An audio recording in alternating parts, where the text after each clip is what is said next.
तो जैसा कि लास्ट एपिसोड में हम लोगों ने देखा था कि मोशन वो हेवनली कल्ट सेक का मास्टर बन गया होता है और उसके साथ साथ वो अब हेवनली कल्ट सेक की ग्रेट यूनिफिकेशन टेक्निक और पोर्टल टेक्निक को सीखने के लिए 12 दिन का टाइम लगाता है और उसके लिए वो एल्डर्स भी उसके पीछे रहते हैं। और मोशन जब वो टेक्निक्स दोनों ही मास्टर कर लेता है तो वो वहां से निकलकर फिर दूसरे शहर की तरफ चला जाता है, मगर वहां जाने के बाद उसे पता चलता है कि वहां पर कुछ शिप्स पर अचानक कुछ इंसेक्ट्स ने हमला कर दिया है। ये देखते ही वो फौरन से उस शिप में जाता है तो वहां पे मौजूद कुछ बैंडिट्स वो उसे शुरू में तो मारने की कोशिश करते हैं, मगर बाद में जब मोशन उन्हें पैसे दिखाता है तो वो लोग मोशन को ही अपने साथ लेकर फिर सीधा कैपिटल की तरफ चले जाते हैं। अचानक से वो बग्स उन लोगों पर आकर हमला करते हैं और वहां पे हर जगह तबाही मचा देते हैं। ये देखते ही मोशन अपने बुचर नाइफ के साथ अपनी फायर फ्लेम को यूज करके उन इंसेक्ट्स को मार रहा होता है और उस शिप का जो चीफ होता है वो भी अपनी फायर फिनिक्स पावर को यूज करके उन बग्स को अपने शिप से दूर भगा देता है। मगर हमें दिखाया जाता है कि वहां पर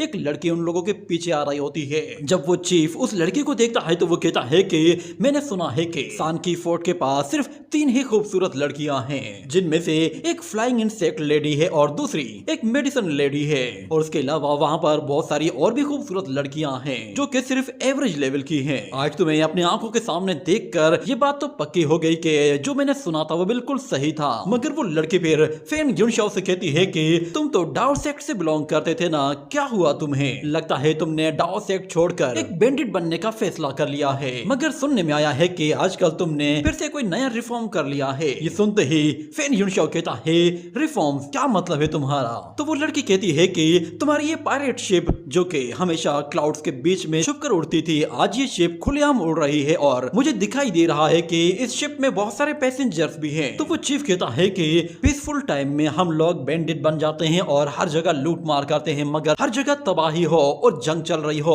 तो उस वक्त हम लोग लूट मार छोड़कर ट्रांसपोर्ट का काम करते हैं, क्योंकि लूटने से ज्यादा कमाई इसमें हो जाती है। मगर मैं जानना चाहता हूँ आखिर तुम यहाँ पर क्यों आई हो? मेरी तुम्हारे साथ कोई दुश्मनी नहीं। ये कहने के साथ ही वो लड़की जैसे ही अपने इंसेक्ट्स को आगे की तरफ भेजती है तो शिप में मौजूद सारे ही लोग डर जाते हैं कि शायद वो लोग हमला करने वाले हैं, और मोशन भी अपनी सोड निकालने वाला था। मगर वो चीफ कहता है कि तुम्हारा वो कोड मुझे कई साल से ढूंढने की कोशिश कर रहा है, मगर उसके बावजूद भी वो मेरा कुछ नहीं बिगाड़ पाया। तुम्हें लगता है कि तुम मेरा कुछ बिगाड़ पाओगी? अगर तुम में दम है तो फिर आकर ट्राई करके देख लो। ये कहने के बाद वो लेडी फौरन से अपने साथियों से कहती है कि चलो यहाँ से। ये कहते ही वो लोग उस शिप को छोड़कर वहां से एक अलग ही डायरेक्शन की तरफ चले जाते हैं, जिस पर उस लेडी के साथ मौजूद एक जूनियर लेडी कहती है कि मास्टर आप ये बात जानती है ना कि इस शिप में पैसेंजर्स के रूप में बहुत सारे मास्टर्स छुपे हुए हैं जो कि पैसेंजर बनकर छुप कर जा रहे हैं। क्या हम लोग उन लोगों को बस ऐसे ही जाने देंगे? मगर वो लड़की कहती है कि हम लोगों को साउथ बॉर्डर की तरफ इकट्ठा होना है और उसमें हमें ज्यादा देर नहीं करनी। जहां तक बात उस शिप की है तो मेरे इंसेक्ट वो खुद ही अपना काम कर देंगे। इतना कहने के बाद हमें दिखाया जाता है कि एक इंसेक्ट उस शिप में आकर एक फर्नेस के ऊपर बैठ जाता है, और दूसरी तरफ से हमें मोशन को दिखाया जाता है। वो लिंगर वो मोशन से कहती है कि क्या ये बैंडिट वाकई में इस शिप का चीफ है? मगर वो चीफ कहता है कि मैंने खुद को बदल लिया है, हम लोगों ने रिफॉर्म्स करके अब अपने आप को चेंज कर दिया है, जिसके बाद में अब कोई चीफ नहीं बल्कि मैं एक शिप कैप्टन हूँ।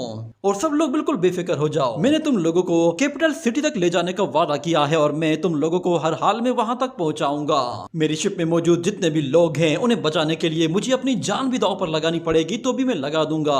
वो वहां मौजूद एक पैसेंजर से कहता है कि तुम्हारे पैसे सारे छीन लिए गए हैं, चलो मैं तुम्हें तुम्हारे पैसे वापस कर देता हूँ। इतना कहने के बाद अचानक उस शिप में मौजूद उस फर्नेस पर एक जोरदार धमाका होता है, जिसकी वजह से वो फर्नेस डिस्ट्रॉय हो जाता है और उस शिप का इंजन वो अचानक से बंद होना शुरू हो जाता है। और एक बंदा भागते हुए आता है और कहता है कि चीफ जरा उस फर्नेस को देखिए, किसी इंसेक्ट ने उसे उड़ा दिया है।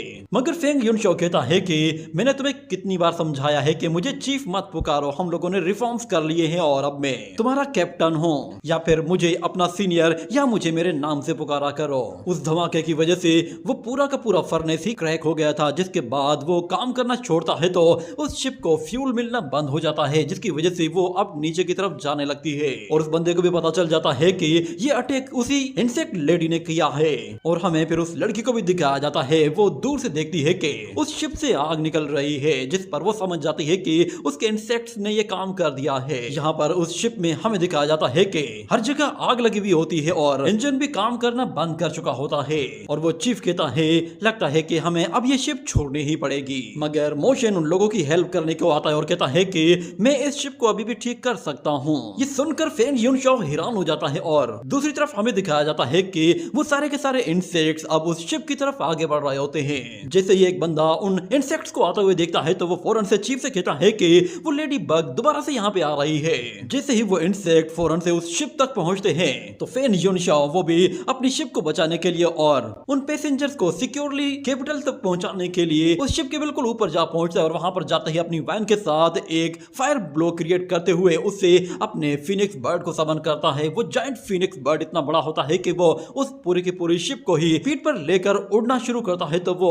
उन इंसेक्ट से बहुत ही स्पीड से आगे निकल जाता है, मगर वो सारे ही इंसेक्ट उसका पीछा कर रहे होते हैं। और यहाँ पर चीफ वो अपने एक बंदे से कहता है कि जाकर उस लड़के की हेल्प करो और फेन यूनशाओ वो मोशन से कहता है कि मेरी स्ट्रेंथ वो ज्यादा देर तक काम नहीं करेगी, मैं सिर्फ एक एसिड स्टिक के जितना ही टाइम ले सकता हूँ। तो मोशन कहता है कि इतना टाइम काफी होगा। ये कहने के साथ वो फौरन से अपने फोर्जिंग मेथड को शुरू करता है तो वो एक हथौड़े के साथ उस फर्नेस के पीसेस को जोड़ना शुरू कर देता है और फेन यूनशाओ वो अपनी पावर को यूज करते हुए उस फिनिक्स बर्ड के साथ उस पूरी की पूरी शिप को कैरी करके वहां से दूर ले जाने की कोशिश कर रहा था, जिसके लिए उसे काफी ज्यादा एनर्जी कंज्यूम करनी पड़ रही थी। और कुछ लोग पानी के जरिए उस आग को बुझाने की कोशिश कर रहे थे और यहाँ पर मोशन भी हथौड़े पर हथौड़ा मारते जा रहा होता है। वो अपने ग्रैंडपा ब्लैक स्मिथ से जो भी स्किल सीखा था वो सारे के सारे आज उस फर्नेस को बनाने में लगा रहा था। और दूसरी तरफ फेन यूनशाओ की स्ट्रेंथ भी काफी तेजी से कंज्यूम हो रही थी, जिसकी वजह से वो कमजोर पड़ गया था। मगर वो इंसेक्ट अब उस शिप के और भी ज्यादा करीब पहुंचते जा रहे होते हैं, जिसकी वजह से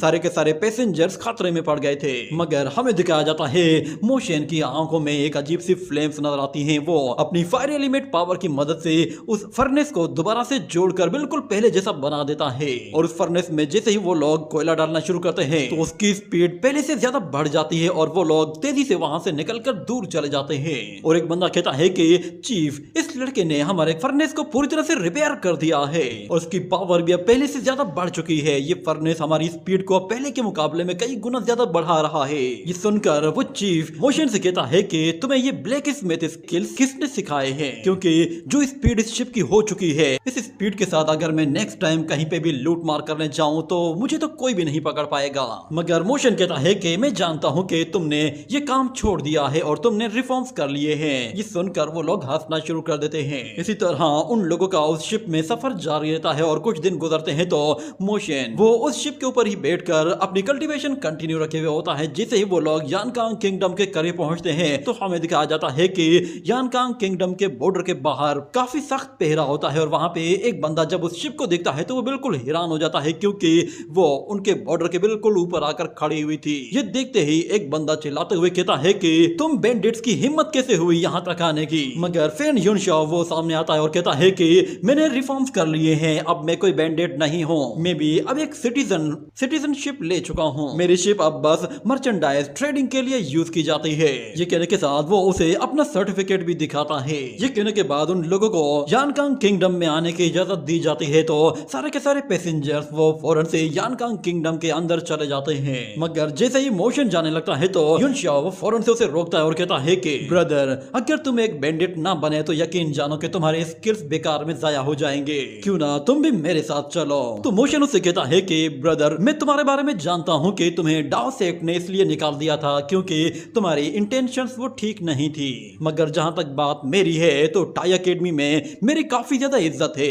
और वो उस बंदे से कहता है कि मैंने सुना है कि डाओ सेक्ट के पास एक ऐसी बुक है जिसे मैक्रोस्कोपिक डिवाइनेशन कहा जाता है, यानी कि आसान लफ्जों में उसे ग्रैंड मिस्टिक कैलकुलेशन क्लासिक कहा जाता है। क्या तुमने कभी इस तरह की कोई बुक देखी है? ये सुनते ही वो बंदा फौरन से मोशन के पास आता है और कहता है कि जब मैंने डाओ सेक्ट को छोड़ा था उस वक्त मैंने डाओ सेक्ट से उस बुक का एक वॉल्यूम चुरा लिया था। अगर तुम वाकई में इसे स्टडी करना चाहते हो तो मैं ये बुक तुम्हें दे सकता हूँ, क्योंकि हमारे डाओ सेक्ट में जितने भी डिसाइपल्स थे उन लोगों को ब्रेक थ्रू करवाने के लिए इसी बुक का इस्तेमाल किया जाता था। और यकीन जानो, अगर तुम इसे अच्छी तरह से सीख जाते हो तो तुम डाओ सोर्ड टेक्निक को भी सीख जाओगे, क्योंकि डाओ सेक्ट के 14 इनविंसिबल चैप्टर्स हैं जिन्हें तुम एक मर्तबा मास्टर कर लो तो उसके बाद तुम डाओ सोर्ड प्रैक्टिस में इनविंसिबल बन जाओगे और तुम्हें लोग या तो गॉड या फिर अपना एंसेस्टर कहकर पुकारेंगे। कहने के साथ वो बुक मोशन मोशन को दे देता है और मोशन भी फौरन से उस बुक को खोलकर पढ़ना शुरू करता है और कहता है कि अच्छा, तो इस बुक के जरिए वो लोग अपने डिसाइपल्स में से सिर्फ जीनियस डिसाइपल्स को चुनते हैं और उन्हें जीनियस डिसाइपल्स में से ही किसी एक जीनियस डिसाइपल को डाउसो टेक्निक सिखाते हैं, जिसका मतलब ये है कि इंपीरियल एकेडमी के जीनियस डिसाइपल्स के बीच अब एक रिफॉर्म होना जरूरी है। और दूसरी तरफ से फेन युनशाओ वो वहां से जाते हुए कहता है कि इस वक्त चारों तरफ सिचुएशन काफी खराब है, मगर जब हर जगह पीस मेंटेन हो जाएगा तो मैं यहाँ पर दोबारा से वापस जरूर आऊंगा और मुझे यहाँ से भी कोई खास चीज चुरानी है। और अगर ब्रदर किन किसी भी टाइम पर मुझे ज्वाइन करना चाहे तो वो मुझे बस कभी भी मेरा नाम लेकर पुकारेगा, मैं आ जाऊंगा। ये कहने के साथ ही वो वहां से चला जाता है और दूसरी तरफ हमें दिखाया जाता है कि मोशन जैसे ही टाई एकेडमी में पहुंचता है तो वो सबसे पहले टाई एकेडमी के बाहर उस किलिंग ड्रैगन को देखता है। वो उसे देखकर काफी सरप्राइज हो गया था, जिसके बाद वो किलिंग ड्रैगन कहता है कि तुम ऐसे क्या घूर रहे हो मुझे। तो मोशन कहता है तुम काफी चेंज हो गए हो, ऐसा लग रहा है कि जैसे तुमने कई दिन से खाना नहीं खाया, तुम बिल्कुल दुबले पतले हो गए हो।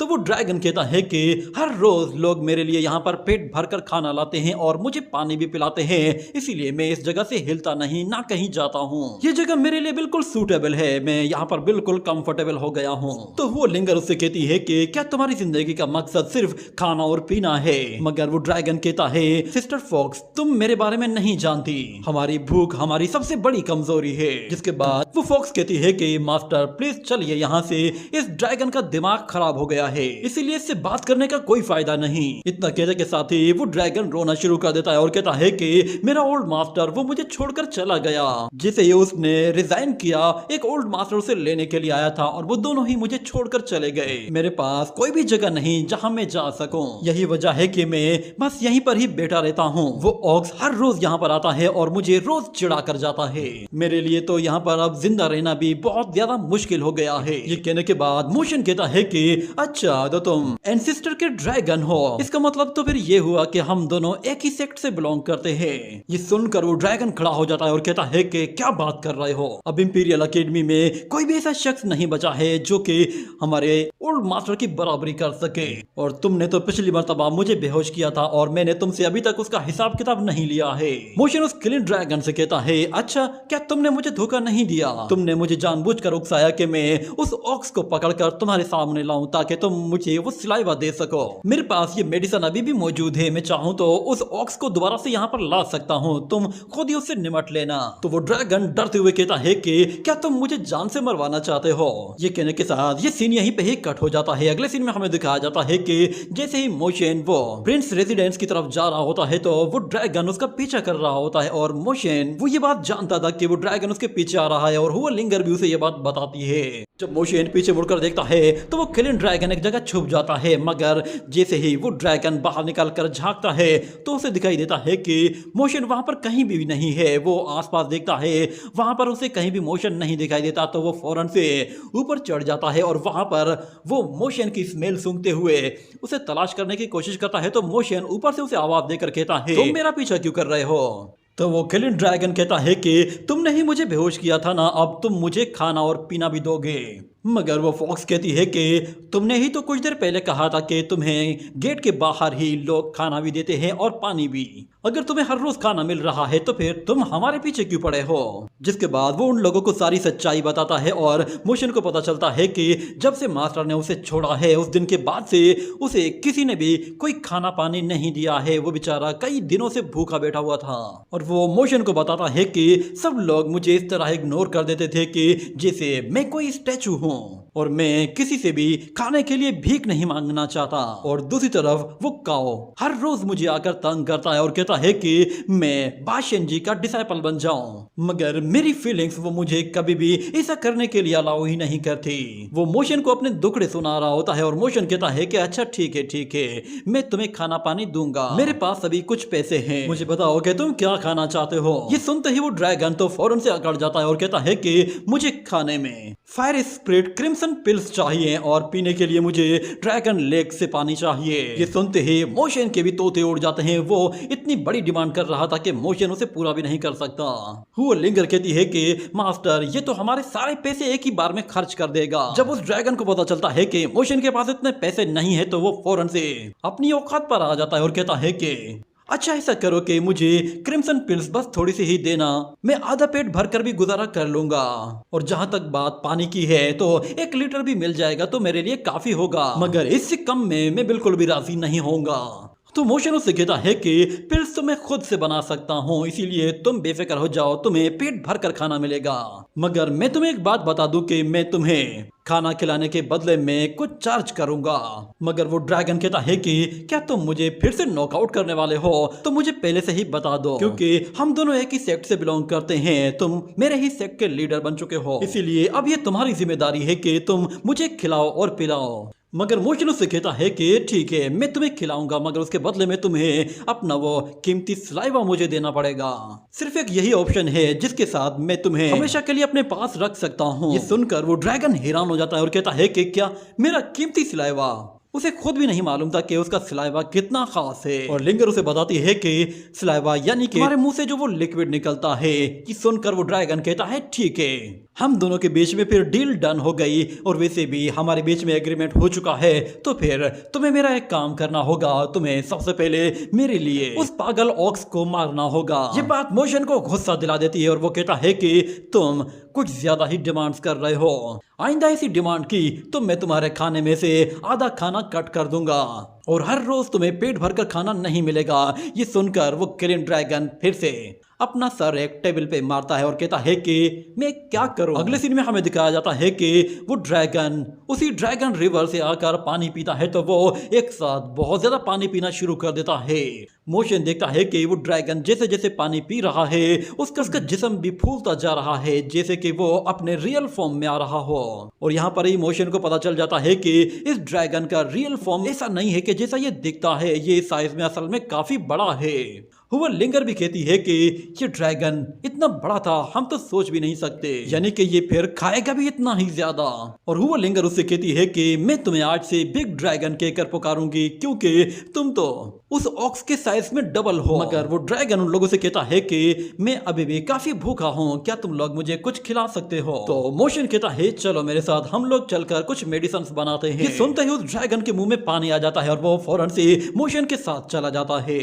अगले सीन में हमें दिखाया जाता है कि मोशन उसे मेडिसिन पवेलियन में लेकर आता है और वहां पर उसे ढेर सारी पिल्स देता है, जिस पर वो ड्रैगन मोशन से कहता है कि आज से तुम ही मेरे मास्टर हो, आज के बाद तुम्हें कभी भी कोई भी परेशानी हो तो बस मेरा नाम पुकार लेना, मैं पहुंच जाऊंगा। यकीन जानो कि मैं फाइटिंग में बहुत ही अच्छा हूँ। मगर हुआ लिंगर उसका मजाक उड़ाते हुए कहती है कि तुम फाइटिंग में अच्छे हो, जबकि वो ऑक्स हर रोज तुम्हें तंग करता है और तुम उसका कुछ भी नहीं बिगाड़ पाते, और तुम चले हमारी मदद करने के लिए। मगर मोशन को उससे जो चीज चाहिए थी वो उसका सिलाइवा था, और वो उसे अब आसानी से मिलने लगा था। और वो सिलाइवा जैसे ही वो एक क्रेन बर्ड के पैर पर लगाता है तो सिर्फ एक बूंद से ही उस क्रेन बर्ड का पैर पूरी तरह से रिकवर हो जाता है और वो बिल्कुल नॉर्मल हो जाता है, जिस पर वो सारे फिजिशियंस बहुत ज्यादा खुश होते हैं। ये मेडिसिन उन लोगों को एक मिरेकल मेडिसिन की तरह लग रही थी। इतने में एक फिजिशियन वो अपने एक जूनियर को पकड़कर एक नाइफ से उसे काटने वाला था ताकि उसे उस मेडिसिन के साथ हील करके देखा जाए, मगर बाकी के फिजिशियंस उसे रोक लेते हैं। और मोशन कहता है कि तुम लोगों को ये मेडिसिन मुफ्त में नहीं मिलेगी, इसके लिए पैसे देने होंगे।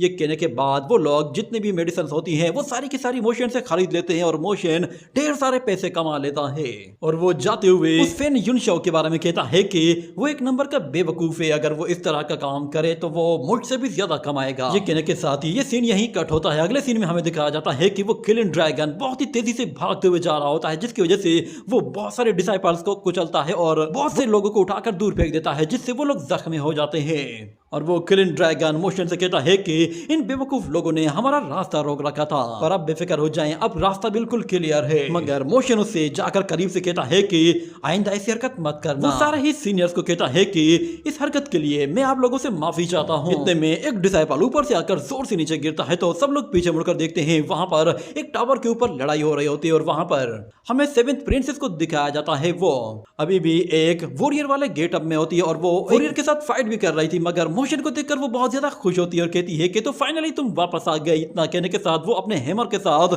एक वॉरियर को उस टावर से नीचे दे मारती है। और मोशन उससे कहता है कि मैं टाई अकेडमी से क्या गया, तुम तो यहाँ पर टाई अकेडमी में एक मॉन्स्टर बनी फिर रही हो। प्रिंस रेजिडेंस में तुमने तहलका मचा दिया है। मगर वो लड़की नीचे आते ही उससे बहुत ज्यादा खुश होती है और कहती है कि तुम कहाँ थे इतने दिन, काफी लंबे टाइम के बाद वापस आए हो। मगर वो पीछे मुड़कर देखती है कि सारे ही जूनियर्स उसे देख रहे हैं, जिसके बाद वो दोबारा से एक मर्दाना आवाज निकालकर बात करते हुए कहती है कि असल में मास्टर बाशिन और मैं, हम दोनों ही तुम्हारे लिए काफी परेशान थे। तुम काफी दिनों के लिए गायब हो गए थे, मगर तुम वापस आए हो तो तुम्हारे स्किल्स अब पहले के मुकाबले में काफी इम्प्रूव लग रहे हैं। इतना कहने के बाद वो उसके करीब जाकर कहती है कि तुम्हें अब जरा संभाल कर रहना होगा, क्योंकि एम्परर ने टाई एकेडमी का नया ग्रैंड प्रीस्ट वो लिन नुआन को बना दिया है। लिन नुआन जब से वो ग्रैंड प्रीस्ट बना है उसके बाद से वो तुम्हें तलाश कर रहा है, यहाँ तक कि उसने सेकंड प्रिंस से भी तुम्हारे बारे में पूछा था। इतना कहते ही सेकंड प्रिंस उनके ऊपर आ पहुंचता है और वो उन दोनों को एक दूसरे से दूर हटाता है और मोशन से कहता है कि तुम्हारे लिए बेहतर यही है कि तुम ली नुआन की वो सोर्ड उसे वापस कर दो। वो इस सोर्ड को लेकर हमेशा से तुम्हारे पीछे पड़ा रहता है। तुम लोग चाहो तो मैं तुम दोनों के बीच में एक मीटिंग ऑर्गेनाइज करवा सकता हूँ, जहां तुम दोनों एक साथ बैठकर अपनी प्रॉब्लम्स को रिजॉल्व कर सकते हो। अगर तुम इस मीटिंग में नहीं आते तो मैं इस बात की कोई गारंटी नहीं देता कि वो नेक्स्ट टाइम तुम पर हमला नहीं करेगा। मगर मोशन उससे कहता है कि हमारे डाशो के रूल्स के हिसाब से अगर कोई भी वॉरियर अपनी एबिलिटी के दम पर दूसरे वॉरियर का वेपन ले लेता है तो फिर उसे उस वेपन को वापस करने की कोई जरूरत नहीं। और वो क्राउन प्रिंस को बताता है कि मैंने सुना है कि वो तुम्हारा टीचर भी है। क्या तुम्हें ये लगता है कि तुम अपने मास्टर को कोई मुंह नहीं दिखा पाओगे अगर मैं उसे हरा दूंगा? मगर यहाँ पर वो सेकंड प्रिंस दिल में कहता है कि इस लड़के को कोई परवाह नहीं कि ली नुआन इसके साथ क्या करेगा। वो मोशन से कहता है कि ठीक है, मैं एम्परर फादर को जाकर सब कुछ बता दूंगा। हम लोगों को बॉर्डर्स की तरफ अपने कुछ ट्रूप्स को भेजना है। वो सेवन सिस्टर से कहता है कि इस वक्त हमारे कोर्ट में लोगों की काफी जरूरत है, मैं चाहता हूँ कि तुम मेरे साथ चलो। मगर वो लड़की फौरन से मोशन के पीछे छुप जाती है और कहती है कि ब्रदर आप जाइए, मैं आपको ढूंढ लूंगी। इस वक्त मैं मास्टर बाशियन के साथ ट्रेनिंग करना चाहती हूँ। और मोशन भी उससे कहता है कि आप बिल्कुल बेफिक्र हो जाएं, इसे कुछ भी नहीं होगा। और सेकंड प्रिंस दिल में कहता है तुम ही से तो मुझे सबसे ज्यादा प्रॉब्लम है। ये कहने के साथ ये सीन यहीं पे ही कट हो जाता है। अगले सीन में हमें दिखाया जाता है कि मोशन वो प्रिंस रेजिडेंस के बिल्कुल करीब होता है और जैसे ही वो ब्रिज क्रॉस कर रहा होता है तो अचानक से वहां पर उसके पीछे एक अजीब तरह का रेड फ्यूम आने लगता है और वो किलिंग ड्रैगन ये फील करता है तो वो अपनी स्पीड बढ़ाता है और मोशन को भी ये बात पता चल जाती है कि कोई उसके पीछे है। देखते ही देखते वहां पर अचानक से बहुत सारी चेन्स आ जाती हैं जो कि उन लोगों का रास्ता बंद कर देती हैं और वो लोग वहीं पर ही रुक जाते हैं, जिसके बाद ली नुआन वहां पर अपीयर होता है। मोशन उसे देखता है तो वो कहता है कि ग्रैंड प्रीस्ट आपसे मिलकर बहुत ही अच्छा लगा, सुना है आप इस अकेडमी के नए ग्रैंड प्रीस्ट हैं। मगर ली नुआन कहता है कि तुमने मेरी वो गार्डियन स्वॉर्ड धोखे से मुझसे छीनी थी। क्या तुम्हें कभी अंदाजा भी था कि तुम उस स्वॉर्ड को छीनने के बाद एक दिन मेरे ही हाथों में आओगे? इतना कहने के बाद हमें दिखाया जाता है कि ली नुआन उसे मारने के लिए फौरन से अपने स्पिरिट बीस्ट को समन करता है और उसके साथ वो एक बड़ी सी चेन बहुत ही जोर से वहां पर दे मारता है, जिससे वो बीस्ट तो दूर जा गिरता है मगर मोशन कहीं गायब हो जाता है और पलक झपकते ही वो ली नुआन के पीछे से आ निकलता है और कहता है कि मैं इंपीरियल अकेडमी का स्टूडेंट हूँ और मुझे एम्परर ने खुद से अपॉइंट किया है। यकीन जानो कि अगर तुमने मुझे कुछ भी करने की कोशिश की तो एम्परर तुम्हारी चमड़ी उधेड़ देगा। मगर ली नुआन उसकी कोई बात नहीं मानता और उसका वो बीस्ट जैसे दोबारा से खड़ा होता है तो एक वेपन बीस्ट से आकर जोर से टकराता है, जिससे वो बीस्ट पूरी तरह से डिस्ट्रॉय हो जाता है और हमें दिखाया जाता है वहां पर बाशियन जी को। वो आते हुए ली नुआन से कहता है कि तुम एक डिवाइन ब्रिज रियलम के कल्टीवेटर होकर एक सेकंड रियलम के वॉरियर पर हमला कर रहे हो, कितनी शर्म की बात है। अगर एम्परर को इसके बारे में पता चला तो यकीन जानो वो तुम्हें और तुम्हारी पूरी फैमिली को इसके लिए सजा देगा। और अगर तुमने मेरे डिसाइपल को टच भी किया तो मैं तुम्हें यहीं पर ही जिंदा गाड़ दूंगा। तो ली नुआन कहता है कि प्रीस्ट बाशियन जी तुम इस लड़के के लिए मेरे सामने खड़े हो गए। तो बाशियन जी कहता है कि हम दोनों ने एक दूसरे को पिछले 200 साल से फेस नहीं किया। तुम्हारी वो सोल इनचेनमेंट टेक्निक्स अब काफी ज्यादा पुरानी हो चुकी है। अगर तुम चाहो तो मैं तुम्हें कुछ नई टेक्निक्स दिखा सकता हूँ। मगर ली नुआन वो उसे चैलेंज करते हुए कहता है कि तुम मुझे सिखाओगे? चलो तो फिर देखते हैं कि तुम्हारी इस ब्लेड में कितना दम है। इतना कहते ही वो उस जगह से एक दूसरी डायरेक्शन की तरफ जाता है और बाशियन जी भी उसके पीछे चला जाता है, जबकि मोशन वो वहीं खड़ा रहता है। और हमें दिखाया जाता है कि वो दोनों ही जब एक जगह आकर लैंड करते हैं तो वहां पर वो दोनों ही फिर से अपनी फुल पावर का इस्तेमाल करते हैं और ली नुआन वो फिर से अपने उसी चेन बीस्ट को समन करता है तो बाशियन जी उसके ऊपर इतना तगड़ा वार करता है कि वो बीस्ट पूरी तरह से रेजा रेजा हो जाता है, जिससे लिन वन को भी काफी तकलीफ होती है और वो बाशियन जी से कहता है कि डाशू से आए हुए एक लड़के के लिए तुम मुझसे पंगा ले रहे हो, ऐसा करने का मतलब तुम जानते हो ना, तुम मेरे दुश्मन बन जाओगे।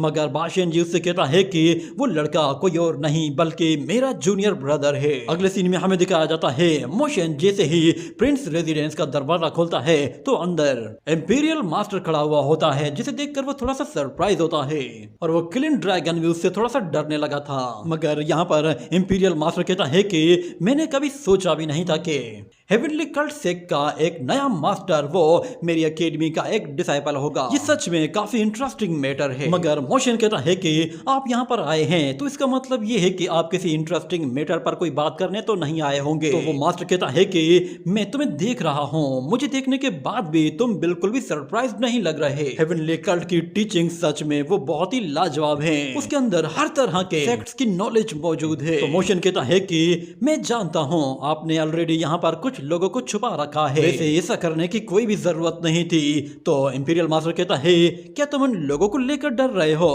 क्या तुम्हें मुझसे डर नहीं लग रहा कि अगर मैंने तुम्हें मार दिया तो तुम क्या करोगे? तो मोशन मुस्कुराते हुए कहता है कि अगर इंपीरियल मास्टर मुझे मारना चाहते हैं तो फिर मुझे घबराने की कोई जरूरत ही नहीं। मगर एक बात मैं बता दूं कि अगर आपने मुझे मार दिया तो हेवनली कल्ट सेक्ट वो आप लोगों से गद्दारी करेगा और आपका दुश्मन बन जाएगा। ये कहने के साथ ही ये एपिसोड यहीं पे ही एंड हो जाता है।